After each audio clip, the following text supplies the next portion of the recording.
যে কোনো দেশের টেকসই উন্নয়ন ও অর্থনৈতিক সক্ষমতা তৈরিতে জ্বালানি নিরাপত্তা নিশ্চিতকরণ বিশেষ গুরুত্বের সাথে বিবেচিত হয়। দেশের জ্বালানি সংক্রান্ত গবেষণা, জ্বালানি অনুসন্ধান, উৎপাদন, আমদানি ও ব্যবহারের ট্রেন্ড অ্যানালাইসিসের মাধ্যমে জ্বালানি নিরাপত্তা নিশ্চিতকরণে জ্বালানি ও খনিজ সম্পদ বিভাগের হাইড্রোকার্বন ইউনিট গুরুত্বপূর্ণ ভূমিকা পালন করছে। রাজকীয় নরওয়ে সরকারের সহায়তায় জুলাই 1999 সালে strengthening of the hydrocarbon unit phase 1 শীর্ষক উন্নয়ন প্রকল্পের মাধ্যমে দেশে প্রথমবারের মতো আবিষ্কৃত 22টি গ্যাস ক্ষেত্রের সম্ভাব্য পেট্রোলিয়াম সম্পদ মূল্যায়ন করে Bangladesh petroleum potential and resource assessment 2001 প্রকাশ করা হয়। প্রকল্পের সাফল্যে পরবর্তীতে এর দ্বিতীয় পর্যায়ের কার্যক্রম এপ্রিল 2006 থেকে শুরু করে ডিসেম্বর 2013-তে সমাপ্ত হয়।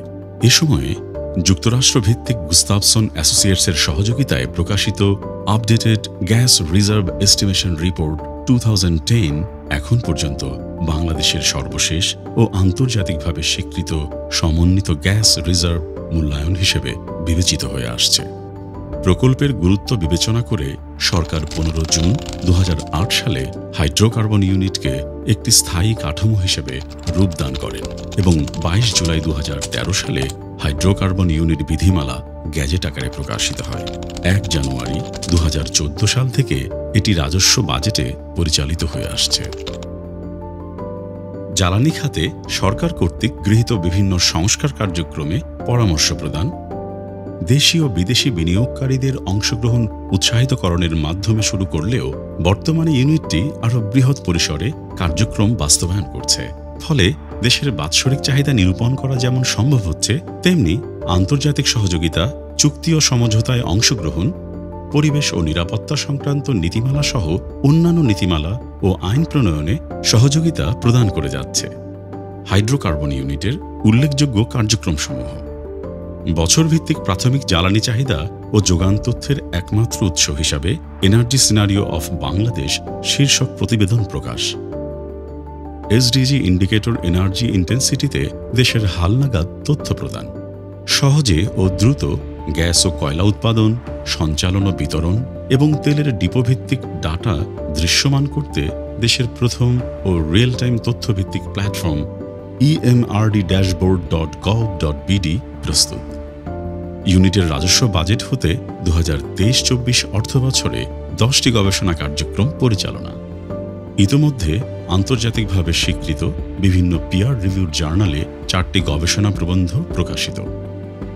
চলতি অর্থবছরে প্রাকৃতিক গ্যাস, কয়লা, নবায়নযোগ্য জ্বালানি, বিকল্প বা নতুন জ্বালানি এবং টেকসই জ্বালানি ব্যবস্থাপনা বিষয়ে পরিচালিত হচ্ছে 12টি গবেষণা কার্যক্রম।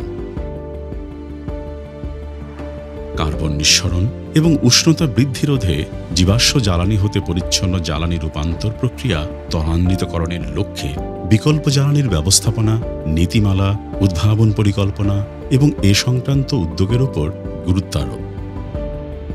বাংলাদেশ কয়লা নীতিমালা 2024 এবং শিল্প খাতে বিকল্প জ্বালানি হিসেবে এলপিজি ব্যবহার নীতিমালা 2025-এর খসড়া প্রস্তুত করে জ্বালানি ও খনিজ সম্পদ বিভাগে প্রেরণ। 2025-26 অর্থবছরের উন্নয়ন বাজেটে বাংলাদেশের পেট্রোলিয়াম সম্পদের মূল্যায়ন ও টেকসই ব্যবস্থাপনা, জ্বালানি নিরাপত্তা নিশ্চিতকরণে সমন্বিত কৌশল শীর্ষক প্রকল্প গ্রহণ। জ্বালানি নিরাপত্তা শুধু প্রাকৃতিক গ্যাস বা কয়লার মজুদ নয়, এটি টেকসই উন্নয়ন, জলবায়ু সংকট মোকাবেলা ও অর্থনৈতিক সক্ষমতার জন্য অপরিহার্য। প্রাকৃতিক জ্বালানি সংক্রান্ত গবেষণা কার্যক্রম অব্যাহত রাখার পাশাপাশি হাইড্রোকার্বন ইউনিট দেশের জ্বালানি নিরাপত্তা নিশ্চিত করতে বদ্ধপরিকর।